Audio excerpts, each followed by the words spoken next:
Аптап ыстықта көшеге шықсаңыз, екінің бірінің қолынан кока-кола немесе газдалған сусындарды көресіз. Олардың жарнамалары да самсап тұр, өкінішке орай.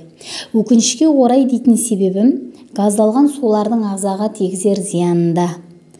Сол зияндардың ғылыммен дәлелденген басты алтауына тоқталсам, біріншісі семіздік. Коланың бір құтысы жарты келі салмақ қосуға себеп.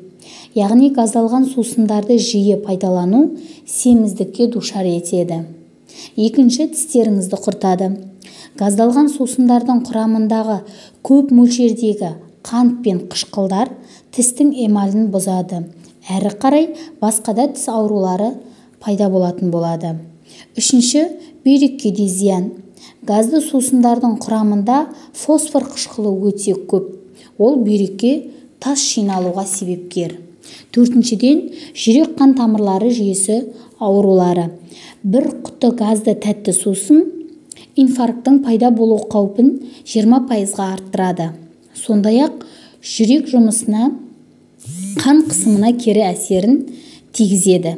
Бесіншіден, фосфор қышқылы ағзадан кальций, магний, тағы басқа ағзаға қажетті минералдарды жуып тастайтындықтан адамның сүйегі әлсіз сынғыш болады. Артрит, остеопорозға шалдығуы әбден мүмкін. Алтыншыдан, газды сулардың құрамында бисфенол А деген компонент болады.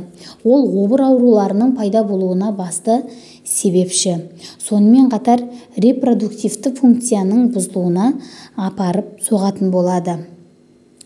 Сондықтан да денсаулықтарыңызды күтіңіздер. Менімен бірге болғандарыңыз үшін рахмет.